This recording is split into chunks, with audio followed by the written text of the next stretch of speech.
وہ کون سی جگہ ہے جہاں اللہ موجود نہیں؟ کیا آپ جانتے ہیں کہ حضرت علی سے پوچھا گیا اب تک کا سب سے مشکل سوال یہودیوں نے حضرت علی سے پوچھا کہ بتائے وہ کون سی جگہ ہے جہاں اللہ موجود نہیں؟ حضرت علی رضی اللہ عنہ نے کہا کہ یہ ایک ایسی جگہ ہے جہاں بسم اللہ الرحمن الرحیم۔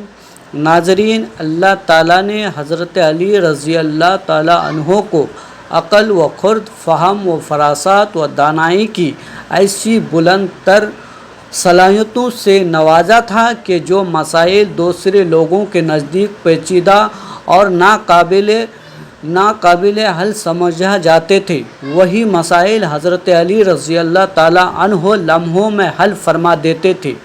اکابر صحابہ کرام رضی اللہ عنہم اجمعین ایسے اوقات سے پناہ مانگتے تھے کہ جب کوئی مشکل مسئلہ پیش آئے اور حضرت علی رضی اللہ تعالیٰ عنہ وہاں موجود نہ ہو۔ ایک مرتبہ یہودیوں کی ایک جماعت حضرت علی رضی اللہ تعالیٰ عنہ کے پاس حاضر ہوئی۔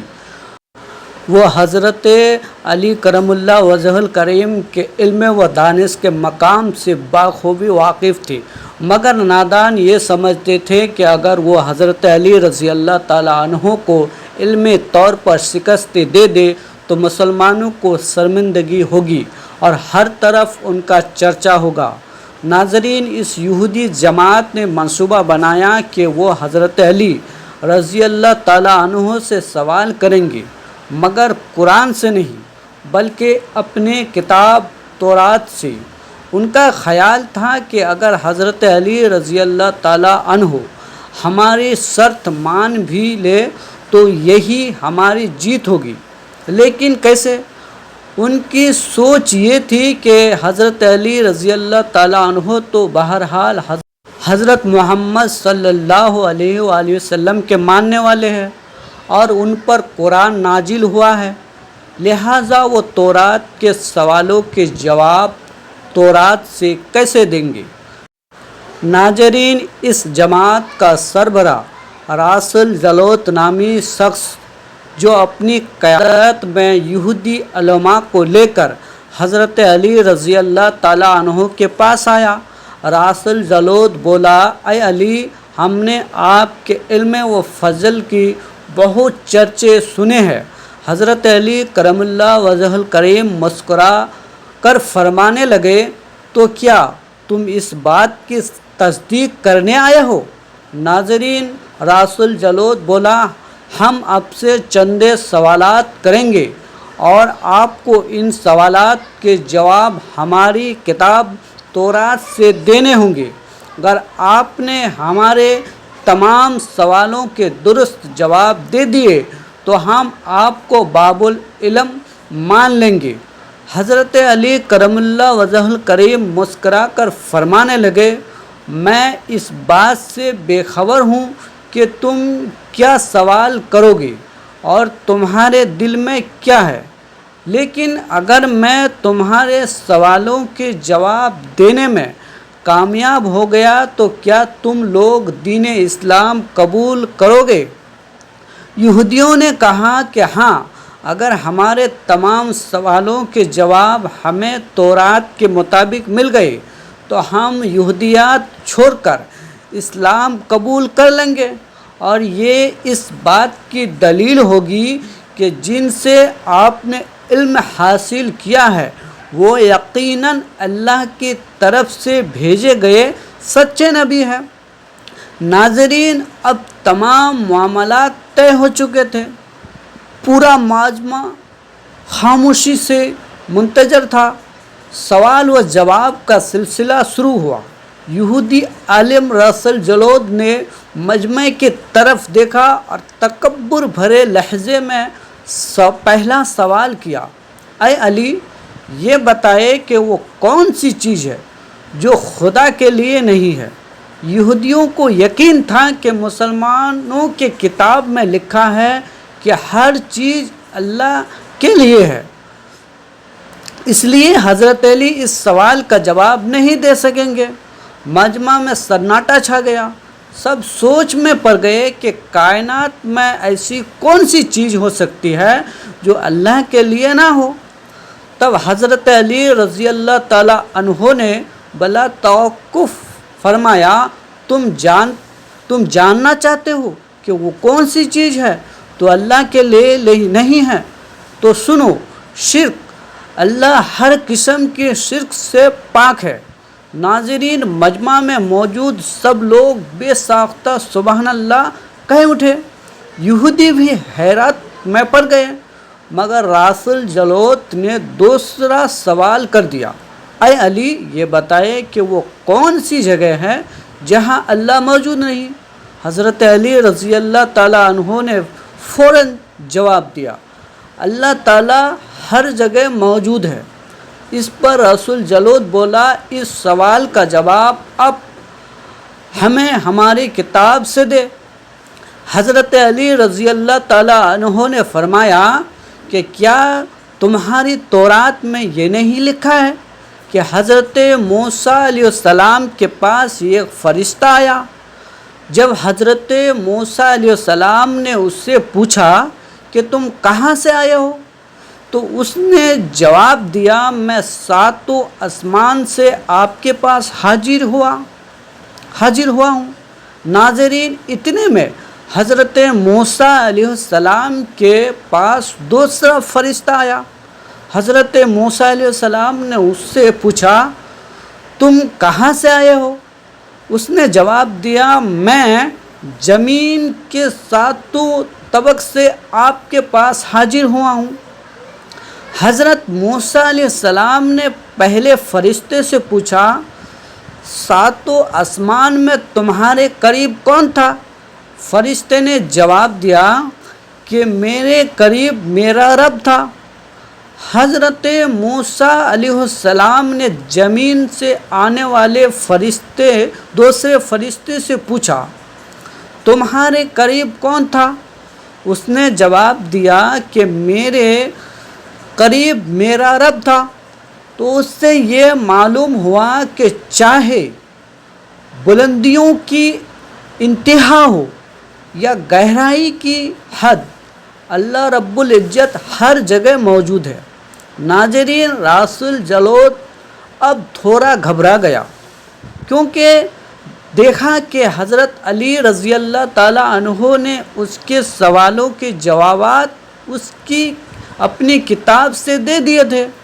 اب اس نے حضرت علی رضی اللہ تعالیٰ عنہ سے تیسرا سوال کیا، اے علی، یہ بتائے کہ وہ کون سی چیز ہے جو خدا کے قریب نہیں ہے؟ حضرت علی رضی اللہ تعالیٰ عنہ نے فرمایا کہ ظلم ایک ایسی چیز ہے جو میرے رب کے قریب نہیں ہے۔ ناظرین، راس الجلوت نے پہلے دو سوالوں میں شکست کھانے کے بعد اپنا رویہ بدل دیا۔ اب اس نے علمی سوالات کے بجائے تاریخی اور سائنسی سوالات کی طرف رخ موڑا اور بڑی تکبر بھرے انداز میں بولا، اے علی، اس چشمے کا نام بتائے جو زمین پر پہلی مرتبہ جاری ہوا ہو۔ حضرت علی کرم اللہ وجہ کریم بولے، اس چشمے کو چھوڑو، پہلے یہ بتاؤ کہ تمہارے دل میں کیا ہے؟ اور راس الجلوت کے منہ سے بے ساختہ ہاں نکل آیا جب اس نے کہا کہ اس کے دل میں یہ خیال ہے کہ وہ چشمہ بیت المقدس کی ایک چٹان کے نیچے ہے۔ تب حضرت علی نے فرمایا کہ آج اپنی اصلاح کر لو، کیونکہ زمین پر بہنے والا پہلا چشمہ وہ نہیں جسے تم لوگ سمجھتے ہو، بلکہ زمین پر بہنے والا پہلا چشمہ وہ ہے جس سے حضرت خضر علیہ السلام نے پانی پیا، اور یہی وہ چشمہ ہے جس سے اب حیات جاری ہوا۔ ناظرین، راس الجلوت اب مزید گھبرا گیا تھا۔ اس گھبراہٹ میں اس نے حضرت علی رضی اللہ تعالیٰ عنہ سے ایک اور تاریخی سوال کیا، اے علی، یہ بتائے کہ وہ کون سا پتھر ہے جو آسمان سے پہلی مرتبہ اتارا گیا؟ حضرت علی کرم اللہ وجہ کریم نے جواب دینے سے پہلے مسکرا کر فرمایا یقیناً تم لوگوں کے ذہنوں میں پہلا پتھر وہی ہوگا جو بیت المقدس میں نصب ہے، لیکن تم یہ کیوں بھول جاتے ہو کہ خانہ کعبہ بیت المقدس سے کہیں پہلے تعمیر ہوا تھا، اور حجر اسود اسی وقت آسمان سے اتارا گیا جب خانہ کعبہ پہلی مرتبہ تعمیر ہوا۔ بس وہی پہلا پتھر ہے جو آسمان سے نازل ہوا تھا۔ ناظرین، یہودی اب حضرت علی رضی اللہ تعالیٰ عنہ کے جوابات سن کر ہمت نہ کر سکے کہ انہیں غلط قرار دے، کیونکہ ان کی ہر جواب میں نہ صرف علم کی گہرائی تھی بلکہ مضبوط دلیل بھی تھی۔ اب صرف جواب نہیں دے رہے تھے بلکہ ان کی اصلاح بھی فرما رہے تھے۔ آپ کی بار راسل جلوت نے ایک اور سوال کیا، اے علی، یہ بتائے وہ کون سی چیز ہے جو مسلسل کم اور زیادہ ہوتی رہتی ہے؟ حضرت علی رضی اللہ تعالیٰ عنہ نے بلا توقف فرمایا کہ اگر تم اپنے ماہ و سال پر غور کرو تمہیں خود ہی اس بات کا جواب مل جائے گا۔ راسل جالوت نے پوچھا، وہ کیسے؟ حضرت علی رضی اللہ تعالیٰ عنہ نے فرمایا کہ کوئی دن اگلے دن کے برابر نہیں ہوتا اور کوئی رات گزشتہ رات جیسی نہیں ہوتی۔ یہی وہ دو چیزیں ہیں جو مسلسل کم اور زیادہ ہوتی رہتی ہے۔ ناظرین، راسل جلوت جواب سن کر خاموش نہ رہ سکا۔ اس نے فوراً ایک اور سوال داغ دیا، اے علی، زندہ رہنے کی پہچان سانس لینا ہے، تو کیا کائنات میں کوئی ایسی چیز بھی ہے جو سانس لیتی ہے مگر زندہ نہیں؟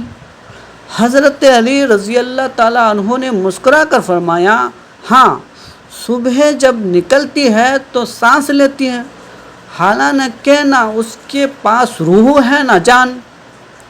ناظرین، یہ جواب سن کر راسل جلوت کے چہرے پر پسینہ آ گیا اور اس نے گھبراہٹ میں جلدی سے ایک اور سوال کیا، اچھا یہ بتائے دنیا میں وہ کون سی جگہ ہے جہاں سورج کی کرنیں ایک مرتبہ تو پڑی تھے مگر دوبارہ کبھی اس جگہ نہیں پہنچ سکے؟ ناظرین، حضرت علی رضی اللہ تعالیٰ عنہ نے فرمایا، ہاں، وہ جگہ سمندر ہے جہاں سے حضرت موسیٰ علیہ السلام ان کی قوم گزری تھی۔ اس وقت سمندر اللہ تعالیٰ کے حکم سے دو حصوں میں تقسیم ہو گیا تھا۔ اس قافلے کی گزرنے کے دوران سورج کی کرنیں اس جگہ ضرور پڑے تھے، لیکن اس کے بعد سورج کی روشنی وہاں کبھی دوبارہ نہیں پہنچی۔ ناظرین، یہ جواب سن کر راسل جلوت حیران رہ گیا مگر خاموش نہ بیٹھا۔ اس نے فوراً ایک اور سوال کیا، اے علی، یہ بتائے کہ وہ کون سی دو چیز ہے جو ہمیشہ غائب رہتی ہے اور وہ کون سی دو چیز ہے جو ہمیشہ حاضر رہتی ہے؟ حضرت علی رضی اللہ تعالیٰ عنہ نے جواب دیا کہ آسمان اور زمین کی طرف دیکھو، یہ دونوں تمہیں کبھی غائب نظر نہیں آئیں گے، یہ ہمیشہ حاضر رہتی ہے، لیکن اگر تم موت اور زندگی کو ڈھونڈو تو تمہیں ان کے بارے میں کبھی پتہ نہیں چلے گا کہ وہ کہاں ہے اور کب آتی ہے۔ یہی دو چیز ہمیشہ غائب رہتی ہے۔ ناظرین، راسل جلوت نے اب ایک اور سوال کیا، اے علی، یہ بتائے کہ وہ کون سی چیز ہے جس کا خالق خود اللہ ہے مگر اسی کے بارے میں خود سوال بھی کرتا ہے؟ حضرت علی کرم اللہ وجہ نے بلا توقف فرمایا، وہ موسیٰ علیہ السلام کا عصا ہے، اس کا خالق خود اللہ تعالیٰ ہے، اور اسی عصا کے بارے میں اللہ تعالیٰ نے حضرت موسیٰ علیہ السلام سے خود سوال کیا تھا، اے موسیٰ، تمہارے ہاتھ میں کیا ہے؟ ناظرین، راسل جلوت نے ایک بار پھر حیرت سے سر جھکا لیا، مگر پھر سوال کر بیٹھا، اے علی، بیت اللہ کا طواف تو جاندار کرتے ہیں، مگر یہ بتائے کہ وہ کون سی بے جان چیز ہے جس نے بیت اللہ کا طواف کیا؟ حضرت علی رضی اللہ تعالیٰ عنہ نے مسکراتے ہوئے فرمایا، نوح علیہ السلام کی کشتی ایک ایسی بے جان چیز ہے جس نے طوفان کے دوران اس مقام پر پہنچ کر بیت اللہ کا طواف کیا اور اس نے اس کی گرد 7 چکر لگائے۔ ناظرین، راسل جلوت نے باب العلم حضرت علی رضی اللہ تعالیٰ عنہ سے بے شمار سوال کیے اور ہر سوال کا جواب آپ نے بغیر کسی توقف کے نہایت درست اور مدلل انداز میں دیا۔ تب مجمع میں بیٹھے ایک یہودی نے حیرت سے کہا، حضرت، دنیا میں ہر شخص سوچ کر جواب دیتا ہے، لیکن اب تو ہر سوال کا جواب بغیر سوچے فوراً دے دیتے ہیں۔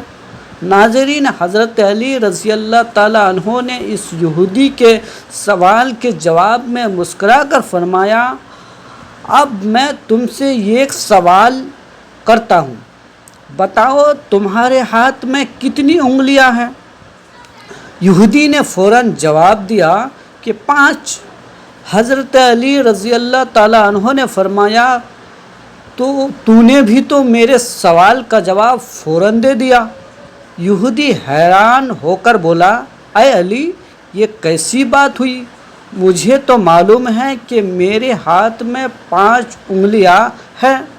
اس پر حضرت علی رضی اللہ تعالیٰ عنہ مسکرا کر فرمانے لگے کہ جیسے تجھے یقین ہے کہ تیرے ہاتھ میں 5 انگلیاں ہیں، ویسے ہی مجھے یہ سارا علم یقینی طور پر معلوم ہے۔ ناظرین، یہودی نہیں جانتے تھے کہ باب العلم کے پاس کائنات کے رازوں کا وہ علم ہے جو عام عقلوں کی پہنچ سے بھی باہر ہے۔ جب تمام سوالات کے جوابات سچائی اور دلیل کے ساتھ دے دی گئی تو راسل جلوت سمیت پوری یہودی جماعت نے کلمہ پڑھا اور دائرہ اسلام میں داخل ہو گئی۔ ناظرین، مناقب علی میں علامہ ابن جوزی لکھتے ہیں کہ جب حضرت عمر فاروق رضی اللہ تعالیٰ عنہ خلافت کی مسند پر فائز ہوئے تو ایک موقع پر فرمایا کرتے تھے کہ میں اس وقت سے اللہ کی پناہ مانگتا ہوں جب کوئی مشکل مسئلہ پیش آئے اور اسے حل کرنے کے لیے علی ابن ابی طالب رضی اللہ تعالیٰ عنہ موجود نہ ہو۔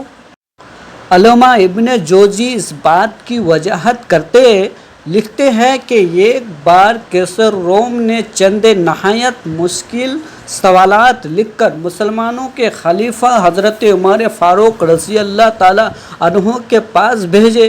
یہ سوالات ایسے تھے جن کے جوابات روم کے بڑے بڑے علماء اور فلاسفہ بھی نہ دے سکتے تھے۔ ان کا مقصد مسلمان کو شرمندہ کرنا تھا تاکہ ان کے دلوں میں دین کے بارے میں شک پیدا ہو۔ چنانچہ مسجد نبوی میں صحابہ کرام رضوان اللہ علیہم اجمعین کی ایک مجلس جمع ہوئی۔ کیسر روم کا قاصد آیا اور خط پڑھنا شروع کیا۔ خط میں لکھا تھا، یہ خط ہے بادشاہ روم کیسر بن نذیر الصغیر کی طرف سے وقت کے خلیفہ حضرت عمر بن خطاب کے نام۔ میں نے تمہارے دین اور تمہارے علم کو آزمانے کے لیے چند سوالات لکھے ہیں، ان کی جوابات عنایت فرماؤ۔ نمبر 1، وہ کون سی چیز ہے جسے خدا نے تخلیق نہیں کیا؟ نمبر 2، وہ کون سی چیز ہے جو خدا کے علم میں نہیں؟ نمبر 3، وہ کون سی چیز ہے جو اللہ تعالیٰ کے پاس نہیں؟ وہ کون سی چیز ہے جس کے سب بال ہی بال ہے؟ وہ ہوا ہے۔ وہ کون سی چیز ہے جس کا صرف منہ ہی منہ ہے؟ وہ آگ ہے۔ وہ کون سی چیز ہے جس کے صرف پاؤں ہی پاؤں ہیں؟ وہ پانی ہے۔ وہ کون سی چیز ہے جس کی صرف آنکھ ہی آنکھ ہے؟ وہ سورج ہے۔ وہ کون سا بندہ ہے جس کا خاندان نہیں ہے؟ وہ حضرت آدم علیہ السلام ہے۔ وہ کون سی چیز ہے جو سکم مادر میں نہیں ہے؟ وہ حضرت عیسیٰ علیہ السلام ہے جنہیں بغیر باپ کے پیدا کیا گیا۔ وہ کون سی بے جان چیز ہے جو سانس لے سکتی ہے؟ وہ مچھلی کے جسم میں موجود پانی ہے جو حیرت کے بعد سانس لیتا ہے، محسوس ہوتا ہے۔ وہ کون سی بے جان چیز ہے جو سانس نہیں لے سکتی ہے؟ وہ مردہ جسم ہے۔ وہ کون سی چیز ہے جس میں ایک مرد با پرواز کی؟ وہ نوح علیہ السلام کی کشتی ہے۔ وہ کون سی چیز ہے جس پر صرف ایک بار سورج چمکا؟ وہ حضرت یوشع بن نون کی قوم کے وقت کا واقعہ ہے جب سورج ایک بار کے لیے رک گیا تھا۔ وہ کون سا درخت ہے جس کے سائے کو تیز رفتار سوار 100 سال دوڑ کر بھی عبور نہیں کر سکتا؟ وہ جنت کا توبہ درخت ہے۔ وہ کون سا درخت ہے جو دھوپ اور پانی کا محتاج نہیں؟ وہ بھی توبہ کا درخت ہے۔ دنیا میں اس کی مثال کیا ہے؟ دنیا میں اس کی مثال ایسا درخت ہے جو ہر موسم میں سرسبز رہتا ہے۔ جنت کے برتن جن میں مختلف قسم کے کھانے ہوتے ہیں۔ جنتی لوگ ایک دوسرے سے ملتے ہیں۔ دنیا میں اس کی مثال کیا ہے؟ دنیا میں اس کی مثال آئینہ ہے جس میں ایک دوسرے کا عکس ظاہر ہوتا ہے۔ جنت کے سیب سے حوریں بنائی جائے گی لیکن ان میں ذرہ برابر کمی نہیں ہوگی۔ دنیا میں اس کی مثال کیا ہے؟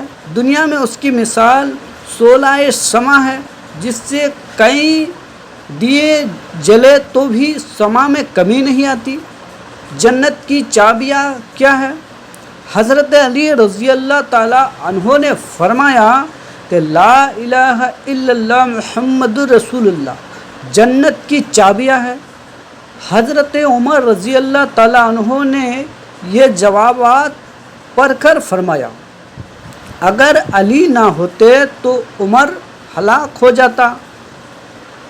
وہ چیز جو سکم مادر میں نہیں رہی وہ 5 یہ ہے: نمبر 1 حضرت آدم علیہ السلام، نمبر 2 حضرت حوا علیہ السلام، نمبر 3 حضرت اسماعیل علیہ السلام کی قربانی کا دبہ، نمبر 4 حضرت موسیٰ علیہ السلام کا عصا مبارک، نمبر 5 حضرت صالح علیہ السلام کی اونٹنی۔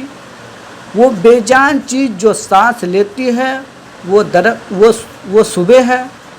ناقص کی آواز کی معنی ہے حق حق حق، ٹھہرو ٹھہرو، خدا عادل ہے، وہ سچا ہے۔ کوہ طور پر وہ پرندہ جس نے ایک مرتبہ پرواز کی تھی وہ دریائے نیل کی سرزمین پر تھا۔ جہاں سورج ایک بار چمکا وہ جگہ وہی ہے جہاں حضرت موسیٰ علیہ السلام نے اپنا عصا مار کر سمندر کو 2 حصوں میں تقسیم کیا تھا۔ وہ درخت جس کے سائے کو اگر تیز رفتار کے ساتھ بھی چلو تو 100 سال میں بھی عبور نہیں کر سکتا۔ وہ شجرۂ توبہ ہے جس کی شاخیں جنت کی ہر محل تک پہنچتی ہے۔ دنیا میں اس کی مثال سورج ہے جس کی کرن ہر گھر تک پہنچتی ہے اور تمام زمین کو روشن کر دیتی ہے۔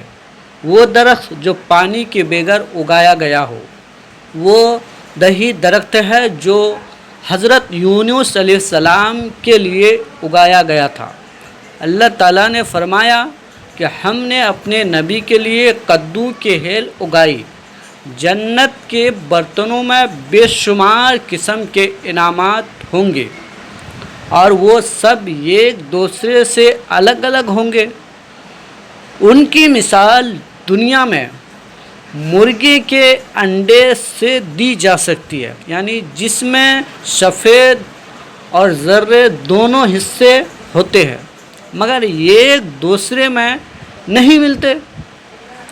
جنت کا سیب جب توڑا جائے گا تو اس سے حور برآمد ہوگی، مگر سیب میں کوئی کمی واقع نہیں ہوگی۔ اس کی مثال دنیا میں سیب سے نکلنے والے کیڑے کی طرح ہے، جو نکلتا ہے مگر سیب اپنی جگہ قائم رہتا ہے۔ وہ چیزیں جو دنیا میں سب کے لیے برابر ہے، چاہے مومن ہو یا کافر، لیکن آخرت میں صرف مومن کو عطا کی جائے گی، وہ کھجور ہے۔ دنیا میں مومن اور کافر دونوں اسے کھاتے ہیں، مگر آخرت میں یہ صرف اہل ایمان کے لیے ہوگی۔ جنت کی چابیاں کلمہ توحید ہے، لا الہ الا اللہ محمد رسول اللہ۔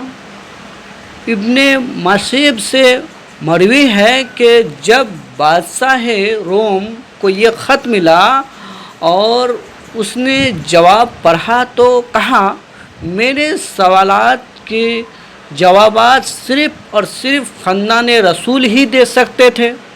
پھر اس نے دریافت کیا کہ یہ جوابات کس اعلی ہستی نے دی ہے؟ ایلچی نے جواب دیا کہ ان سوالات کا جوابات مولا علی ابن ابی طالب رضی اللہ تعالی عنہ نے دی ہے، جنہیں حضرت محمد مصطفیٰ صلی اللہ علیہ وسلم نے علم کا دروازہ فرمایا ہے۔ یہ خط پڑھنے کے بعد کیسر روم نے حضرت علی رضی اللہ عنہ کو خط لکھا کہ مجھے آپ کا ارسال کردہ خط مل گیا۔ وہ پڑھ کر مجھے یقین ہو گیا کہ آپ اہل بیت میں سے ہیں اور رسالت کی قیمتی خزانے کے امین ہیں۔ آپ ہی حقیقی شجاعت اور علم کے وارث ہیں۔ کیسر روم نے اپنے دوسرے خط میں لکھا کہ میری یہ خواہش ہے کہ آپ مجھے مذہب اور دین کی مزید معلومات بھیجیں۔ میں خاص طور پر روح کی وضاحت چاہتا ہوں، جس کا ذکر اللہ تعالیٰ نے قرآن میں فرمایا،